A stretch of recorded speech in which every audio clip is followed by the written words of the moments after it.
Hello my dear students, welcome to Kalyani juniors academy. आज का ये जो वीडियो है, इस वीडियो में हम लोग चैप्टर 5 एनसीईआरटी इंग्लिश के चैप्टर 5 का पार्ट 2 डिस्कस करने वाले हैं। अभी तक हम चैप्टर 5 का फर्स्ट पार्ट डिस्कस कर चुके हैं, जिस चैप्टर का जो हेडिंग है या फिर जो टाइटल है वो था द समिट विद इन। तो द समिट विद इन जो है, जो कि एचपीएस अहलूवालिया के द्वारा लिखा गया है। एचपीएस अहलूवालिया कौन थे? तो ये एक माउंटेनियर हैं जिन्होंने माउंट एवरेस्ट को क्लाइम किया था 1965 में, और ये उस पहले समिट के वो बोल सकते हैं कि जो एक्सपेडिशन हुआ था, उस एक्सपेडिशन, पहला एक्सपेडिशन जो सक्सेसफुल एक्सपेडिशन था माउंट एवरेस्ट पर क्लाइम करने का, उस एक्सपेडिशन के एक मेंबर थे। कब हुआ था ये एक्सपेडिशन? 1965 में हुआ था। तो इसके बारे में काफ़ी सारी चीज़ें हम देख चुके हैं। हमने एचपीएस अहलूवालिया के एक्सपीरियंसेस को देखा।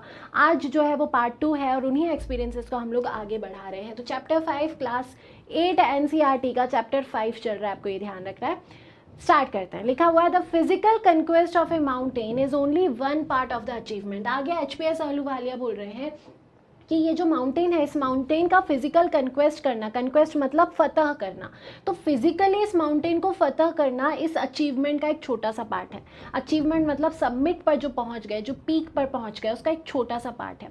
आगे वो बोल रहे हैं there is more to it than that. लेकिन ये सिर्फ फिजिकली वहाँ पे पहुँचना ही नहीं है, ये जो कंक्वेस्ट है इसका एक छोटा सा पार्ट है फिजिकली वहाँ पर पहुँचना। उसके अलावा भी काफ़ी सारी चीज़ें हैं, काफ़ी सारे एक्सपीरियंसेस हैं।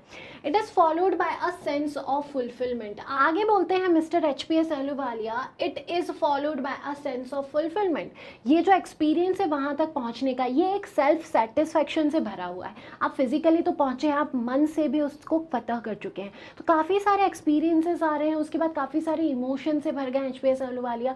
तो उसी इमोशंस को डिफाइन करते हुए बोल रहे हैं कि वहाँ तक केवल फिजिकली पहुँचना ही सब कुछ नहीं है, वहाँ पर पहुँचने के बाद भी काफ़ी सारी फीलिंग्स आती हैं।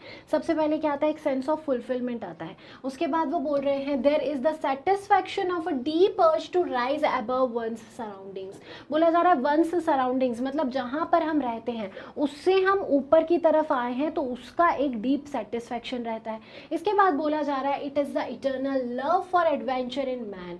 और ये यहाँ तक माउंटेन तक पहुँचना, इतनी ऊंचे शिखर तक पहुँचना, दुनिया के सबसे ऊंचे शिखर तक पहुँचना, ये केवल आपका पैशन नहीं हो सकता, आपका एडवेंचर के प्रति जो प्यार है, जो इटर्नल लव है, वो लव आपको हेल्प करता है इतने मुश्किल काम को करने में। ठीक है, आगे वो बोल रहे हैं the experience is not merely physical, it is emotional. वो बोल रहे हैं कि ये जो एक्सपीरियंस है केवल फिजिकल नहीं है, बल्कि एक इमोशनल एक्सपीरियंस है, साथ ही एक स्पिरिचुअल मतलब एक आध्यात्मिक एक्सपीरियंस भी है।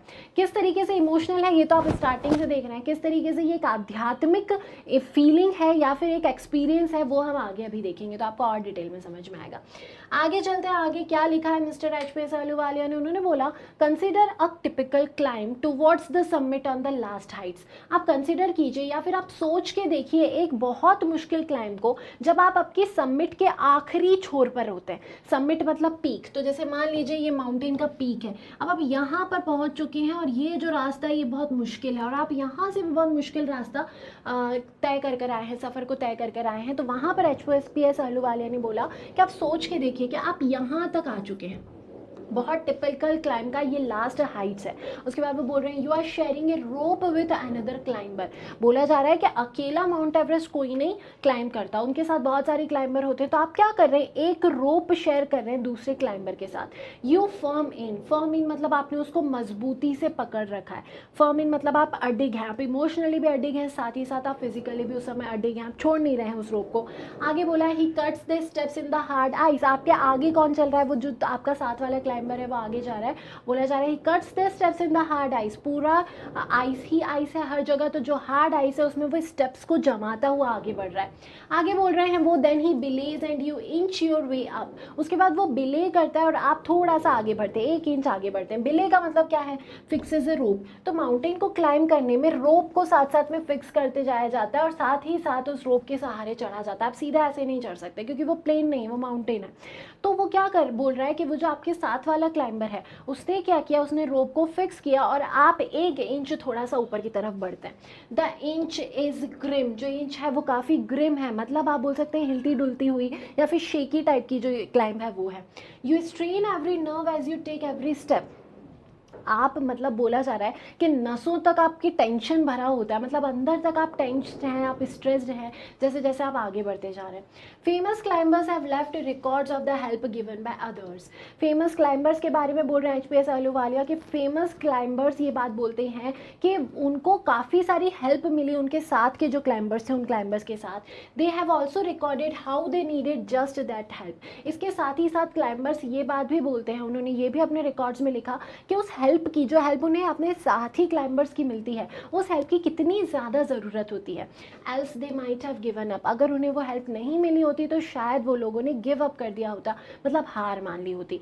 तो यहाँ पर आपको एक बात दिख रही है कि माउंटेन क्लाइंब करना, हमें तो ऐसा लगता है कि किसी एक व्यक्ति ने जाके माउंटेन को फतह कर दिया, लेकिन ये एक प्रकार का टीम वर्क है। और टीम वर्क में आपको क्या चाहिए होता है, आपको एक आपसी अंडरस्टैंडिंग चाहिए होती है। जो टीम मेंबर्स हैं आपके, वो एक दूसरे को मोटिवेट कर रहे हैं, एक दूसरे को हेल्प कर रहे हैं, और ये जो हेल्प है यही क्लाइंबर्स की मदद करती है उस इतने इतने मुश्किल सफ़र को तय करने में, इतना फिजिकली जो इतना मुश्किल है, इमोशनली इतना मुश्किल है उस सफ़र को तय करने में। तो ये एक एक्सपीरियंस अपना एचपीएस अहलूवालिया यहाँ पर बता रहे हैं। आगे वो बोलते हैं ब्रीथिंग इज़ डिफ़िकल्ट। वो बोल रहे हैं कि केवल चलना ही डिफ़िकल्ट नहीं है, बल्कि सांस लेना भी वहाँ पर डिफ़िकल्ट हो जाता है। आपको समझ में आता है कि जब आप ऊपर की तरफ जाते हैं तब ऑक्सीजन लेवल कम हो जाता है, तो आपको ब्रीथ करने में भी बहुत मुश्किलें पैदा होती हैं। You curse yourself for having let yourself for this. और आप अपने आप को कर्स करते हैं, आप अपने आप को बुरा बोलते हैं कि मैं क्यों अपने आप को, मैंने ये मुसीबत में डाल दिया, क्यों मैंने ये डिसीजन लिया था कि मुझे माउंटेन को चढ़ना है। You wonder why you ever overtook the ascent. जो आप इस समय क्या करते हैं कि आप वंडर करते हैं, आप आश्चर्य कर रहे होते हैं कि क्यों आपने ओवरटुक किया था इस असेंट को। असेंट का मतलब है क्लाइंब। आपने क्यों सोचा था कि मैं इस क्लाइंब को करूंगा, मैं इसको चढ़ूंगा, क्यों, आपका रीज़न क्या था इसके पीछे। There are moments when you feel like going back.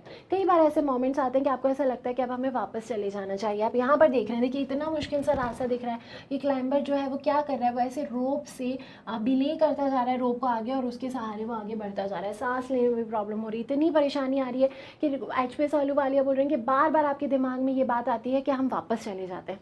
और क्या बात आती है, it would be sheer relief to go down instead of up. वो बोल रहे हैं कि हमें काफ़ी कुछ ऐसा समझ लगता है उस समय चढ़ते समय कि अगर हम पीछे की तरफ जाएंगे तो वो काफ़ी रिलीव होगा ऊपर जाने की बजाय तो। But utmost at once you snap out of that mood. लेकिन तुरंत आप क्या करते हैं, उस मूड से बाहर आ जाते हैं। There is something in you that does not let you give up the struggle. आपके अंदर कुछ ऐसा होता है, कोई ऐसी फीलिंग होती है, कोई ऐसा जज्बा होता है जो आपको ये जो स्ट्रगल चल रहा है ऊपर चढ़ने का, इस स्ट्रगल में गिव अप नहीं करने देता, हार नहीं मानने देता। क्या है वो चीज़, वो आपको आगे समझ में आएगी।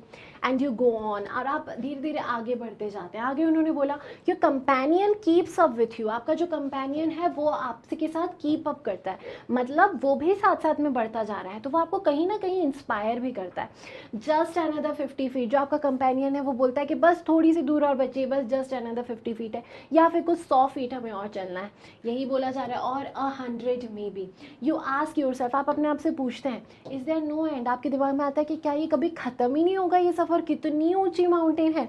You look at your companion and he looks at you. आप दोनों एक दूसरे की तरफ देखते हैं। You look at your companion and he looks at you. You draw inspiration from each other. और आप क्या कर रहे हैं, एक दूसरे को इंस्पायर करते जा रहे हैं। आपको दिखता है कि मेरा जो साथी है वो भी तो इतना स्ट्रगल कर रहा है, तो आपको एक इंस्पिरेशन मिलता है कि मुझे भी स्ट्रगल करना है, मुझे भी गिव अप नहीं करना है। And then without first being aware of it you are at the summit. और उसके बाद आपको एहसास भी नहीं होता और आप समिट पर पहुंच चुके होते हैं। आप इतने थके होते हैं कि आपको समझ में नहीं आता कि समिट का एंड है। जस्ट आपको लग रहा होता है कि क्या इसका कोई एंड नहीं है, जस्ट थोड़ी सी ऊंचाई पर आपको ये लग रहा होता है कि अब मैं वापस चला जाऊं, लेकिन आप समिट पर पहुंच जाते हैं ऐसा करते करते ये सारी फीलिंग्स के साथ, और आपको इस बात का एहसास भी नहीं होता कि आप समिट पर पहुंच गए। अब समिट पर पहुंचने के बाद कैसा नज़ारा है वो बता रहे हैं। तो looking around from the summit you tell yourself that it was worthwhile. जब आप समिट पर पहुंचकर, मतलब शिखर पर पहुंचकर, जिस चोटी पर आप चढ़ रहे थे, ये हो गया इसका समिट। जब आप यहाँ पर पहुंचकर अपने आसपास देखते हैं तो आपको ये लगता है कि ये जो हमने किया ये सच में वर्थ व्हाइल था, ये योग्य था, हमें अच्छा किया कि हमने इसका किया, हमने मतलब इसे क्लाइंब किया। वो जो फीलिंग्स आती है उसमें ये चीज़ फील होती है। Other silvery peaks appear through the clouds. और आपको आसपास बहुत सारी पीक्स दिख रही हैं, और वो कैसी दिख रही है, वो सिल्वरी पीक्स दिख रही हैं, चांदी जैसी नज़र आ रही हैं, और क्लाउड्स आपको आसपास नज़र आ रहे हैं। If you are lucky the sun may be on them. अगर आप लकी हैं तो आपको ये दिखेगा कि उनके पास क्या है, सन उगता हुआ वहाँ से नज़र आ रहा है। The surrounding peaks look like a jewelled necklace around the neck of your summit. तो आपको जो आसपास की जो समिट है वो कैसी नज़र आती है, ये आपकी समिट है। अब यहाँ पर आसपास में ऐसी समिट्स हैं, तो आपको ये सब सिल्वर सिल्वर सिल्वर कलर की दिखेंगी, तो आपको ऐसा लगेगा कि ये कैसा है, एक नेकलेस की तरह है आपकी समिट के अराउंड, बहुत ज्वेल्ड नेकलेस की तरह, बहुत सुंदर वहाँ से नज़र आता है। Below you see vast valleys sloping into the distance, आपको बिलो, आप नीचे जब देख रहे होते हैं तो आपको बहुत गहरी खाइयाँ नज़र आती हैं जो काफ़ी डिस्टेंस तक जा रही हैं। It is an enabling enriching experience to just look down from the summit of a mountain. आगे अहलूवालिया बोल रहे हैं कि ऊपर से देखना एक बहुत ही एनरिचिंग, बहुत ही खुशनुमा एक्सपीरियंस होता है। You bow down and make your obeisance to whichever God you worship, और उसके बाद आप बो डाउन करते हैं, आप में घमंड नहीं आता, आप वहाँ पे चढ़ के बो डाउन करते हैं कि खुदा का शुक्र है, भगवान का, ईश्वर का शुक्र है कि हम यहाँ तक पहुँच गए। आप वहाँ पे क्या करते हैं, उनके लिए बो डाउन करते हैं। इसके अलावा आगे अहलूवालिया ने बोला कि आप जिस भी गॉड को मानते हैं वहाँ पर लोग उनकी निशानी छोड़ कर आते हैं। जैसे अहलूवालिया ने बोला, I left N Everest a picture of Guru Nanak, तो अहलूवालिया गुरु नानक जी को मानते हैं, तो इन्होंने क्या किया, वहाँ पर गुरु नानक की पिक्चर छोड़ के आए। अपने साथी की बात कर रहे हैं कि Rawat left A picture of goddess Durga, इनके जो साथी थे, कंपेनियन थे, वो थे रावत और फूदोजी। तो रावत और फूदोजी ने क्या किया, रावत ने गॉडेस दुर्गा की पिक्चर वहाँ पर छोड़ के आए, और Phudoji left a relic of Buddha, Phudoji ने क्या किया, बुद्धा की जो रेलिक है, जो इमेज है, उसको वो वहाँ पर छोड़ के आते हैं। आगे एडमंड हिलरी की बात हो रही, तो Edmund Hillary had buried a cross under A can a heap of rocks and stones, तो रॉक्स और स्टोन्स का जो हीप होता है उसके अंडर में जो एडमंड हिलरी हैं, ये भी एक माउंटेनियर है, इन्होंने क्या किया था, एक क्रॉस को, वो क्रिश्चियन होंगे तो उन्होंने क्रॉस को वहाँ पर गाड़ के आए थे स्नो में। There are not symbols of conquest but of reverence, वो आगे बोल रहे हैं कि ये कन्क्वेस्ट के सिम्बल्स नहीं है, ये विजय हासिल करने के सिम्बल्स नहीं है, बल्कि ये रिवरेंस के सिम्बल्स हैं। तो रिवरेंस का यहाँ पे क्या सेंस हो गया, आप इस बात से ये बात समझ सकते हैं कि वहाँ पे जाके आपको घमंड नहीं आ रहा है, आपको ये एक प्राउड वाली या फिर एरोगेंस वाली फीलिंग नहीं आ रही, बल्कि आप क्या कर रहे हैं, आप रिवरेंस कर रहे हैं। रिवरेंस किसके प्रति कर रहे हैं, अपने गॉड के प्रति कर रहे हैं कि उन्होंने आपकी मदद की इस पूरे सफ़र में, आप अपने साथ उनकी कुछ इमेजेस को सिम्बल्स लेके गए थे, उन सिम्बल्स ने आपको मोटिवेट किया और उन्होंने वहाँ तक पहुँचाया। तो आप काफ़ी हम्बल वहाँ पे पहुँच कर महसूस करना है। देखो, मेक योर ओबीडियंस, अभी लास्ट स्लाइड में देखा था, उसका मतलब होता है शो योर ओबीडियंस और सबमिशन। तो आप अपने भगवान के प्रति, अपने ईश्वर के प्रति ओबीडियंस उस समय एक्सपीरियंस करें। The experience of having climb to the summit changes you completely, और ये जो एक्सपीरियंस है किसी समिट को क्लाइम करने का, ये आपको पूरी तरीके से बदल देता है। ये बात बोल रहे हैं HPS अहलूवालिया। आगे देखते हैं, आगे उन्होंने बोला देयर इज़ अनदर समिट, इसके अलावा भी एक समिट है। ये समिट तो आपने देखा कि शिखर एक समिट है, इसके अलावा भी एक समिट है, it is with in your self, और वो समिट कहाँ है, वो आपके अंदर है, आपके मन के अंदर भी एक शिखर है, एक समिट है। It is in your mind, वही उन्होंने बोला कि ये जो समिट है ये आपके मन के अंदर या फिर आपके दिमाग के अंदर है। Each man carries with in himself his own mountain peak, और हर एक व्यक्ति अपने अंदर एक माउंटेन पीक को लेकर चलता है और उस माउंटेन पीक को उसको फतह करना है। आगे बोला जा रहा है he must climb it to reach to a fuller knowledge of himself, और उसको क्या करना है, उस माउंटेन पीक तक क्लाइंब करना है अपने बारे में पूरी नॉलेज जानने के लिए। तो वो जो है वो समिट क्या है, अपने आप को खुद को जानना पूरी तरीके से, तो वो भी एक प्रकार की एक जर्नी है, एक समिट है जो बहुत मुश्किल है। आगे बोल रहे हैं इट इज़ फियरफुल एंड अनस्केलेबल, ये क्या है, ये फियरफुल है और अनस्केलेबल है, आप इसको नाप नहीं सकते कि आप कितने सालों में खुद को पूरी तरीके से जान जाएंगे, आप ईश्वर को पूरी तरीके से जान जाएंगे, आप इस चीज़ को स्केल नहीं कर सकते, नाप नहीं सकते। It can not be climbed bye anyone else, और ये जो समिट है ये आपको खुद ही क्लाइम करना पड़ेगा, कोई इसे क्लाइम नहीं कर सकता। You yourself have to do it, आपको खुद ही ये जो क्लाइंब है, अपने अंदर का जो समिट है उसको खुद ही क्लाइम करना पड़ेगा। The physical act of climbing to the summit of a mountain outside is akin to the act of climbing the mountain with in.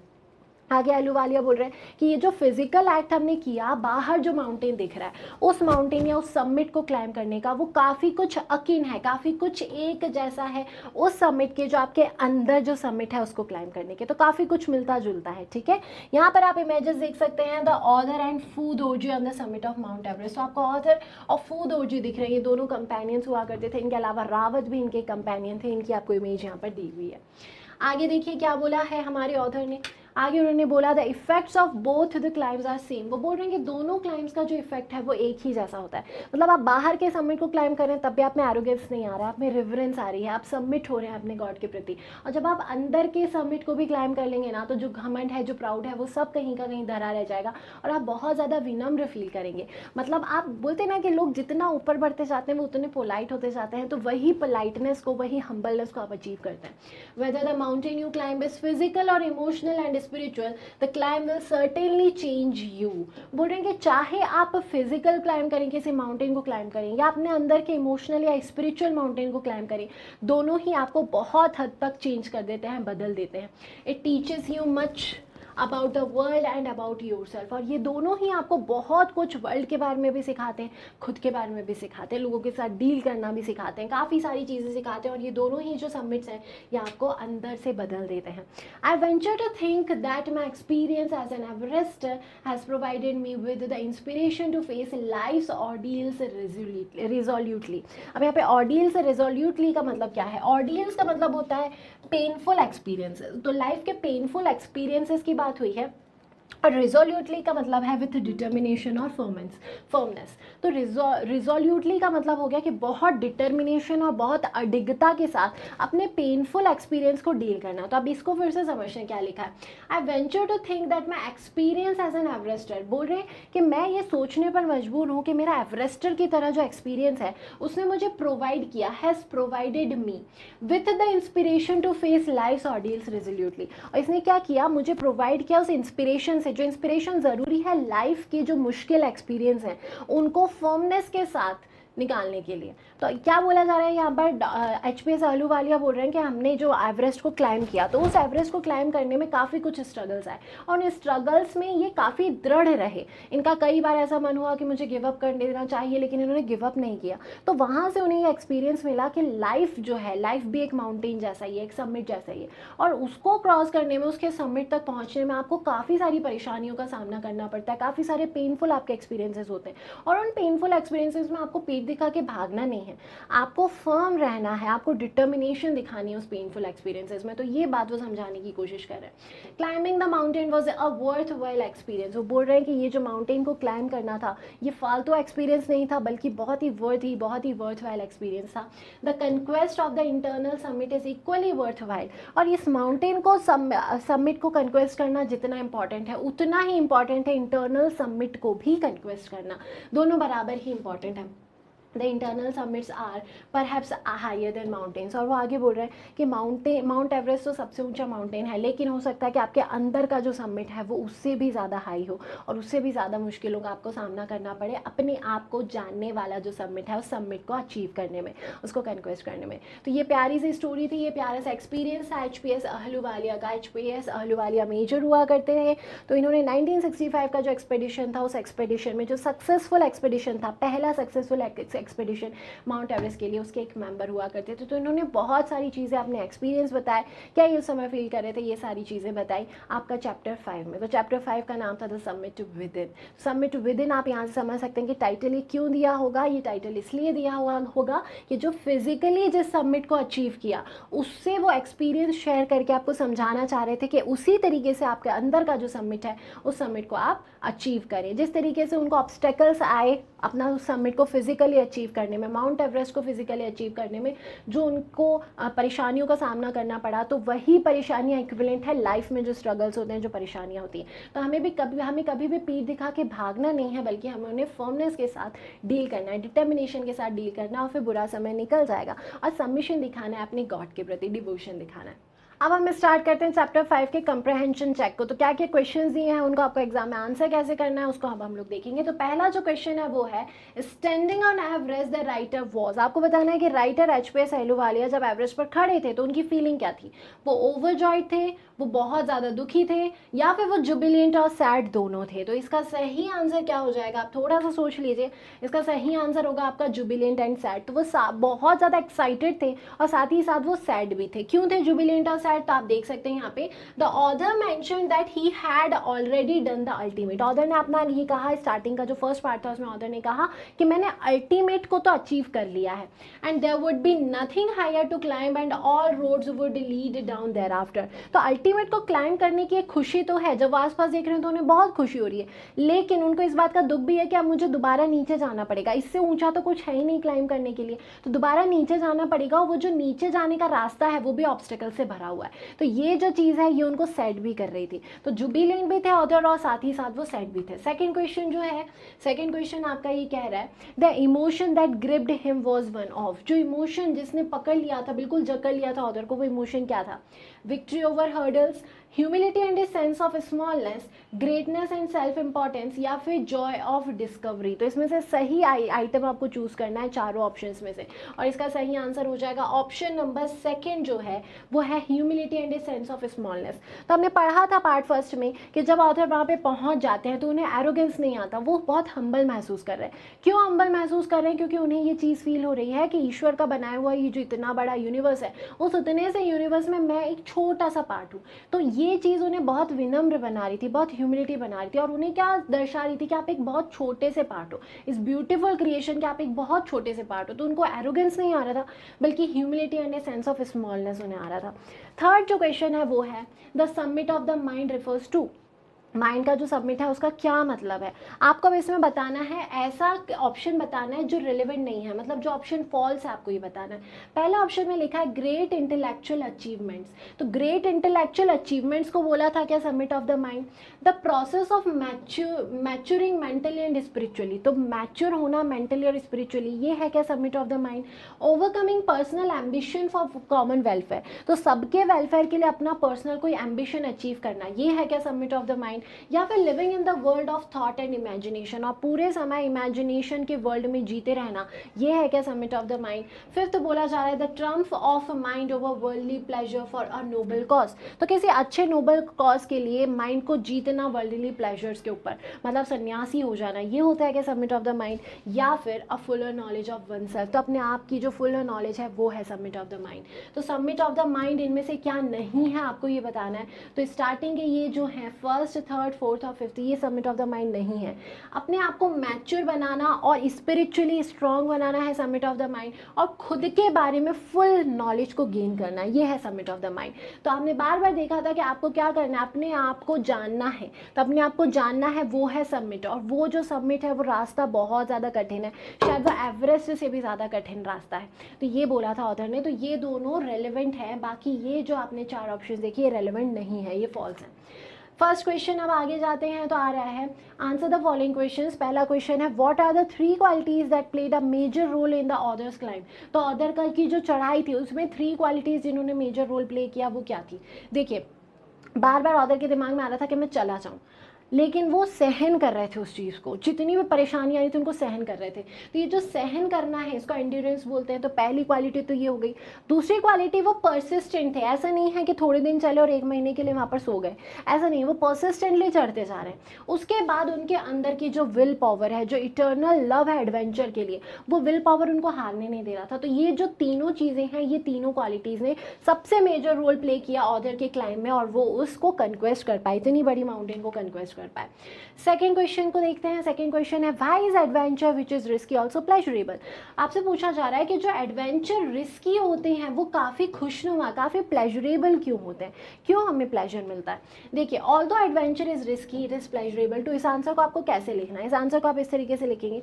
इसका मतलब क्या है, रिस्की तो है साथ साथ में प्लेजरेबल भी है। इसका मतलब ये है climbing a mountain is a great challenge filled with difficulties, मतलब ओवरऑल किसी माउंटेन को क्लाइंब करना एक बहुत ही बड़ा चैलेंज है जो डिफिकल्टीज़ के साथ में भरा हुआ है। लेकिन जो ह्यूमन माइंड है, ह्यूमन माइंड जब हर्डल्स को हटा देता है और साथ ही साथ कोई चीज़ अचीव कर लेता है जो काफ़ी मुश्किल भरी थी, तो उसको एक सेंस ऑफ प्लेजर आता है, एक सेंस ऑफ अचीवमेंट आता है। तो ये जो सेंस ऑफ अचीवमेंट है ये क्या होता है, प्लेजरेबल होता है। इसीलिए ये जो कोई भी एडवेंचर है, माउंट एवरेस्ट को चढ़ना या कुछ भी चढ़ना, ये जो भी एडवेंचर है जिसमें हर्डल्स होते हैं, होते हैं वो काफ़ी दुखदायक तो होता है, काफ़ी कष्टदायक होता है, काफ़ी दुख देता है, काफ़ी तकलीफ़ें आपको मिलती हैं, बहुत सारे ऑब्स्टेकल्स आपको आते हैं, लेकिन जब आप उन ऑब्स्टेकल्स को हरा कर उस चीज़ को अचीव कर लेते हैं तो वो जो अचीवमेंट है वो आपको कॉन्फिडेंस से भर देता है, और ये जो कॉन्फिडेंस है ये सेल्फ सेटिस्फैक्शन लेके आता है, और यही फीलिंग क्या हो जाएगी, प्लेजरेबल हो जाएगी। तो इस तरीके से आप अपने पूरे आंसर को फ्रेम करेंगे।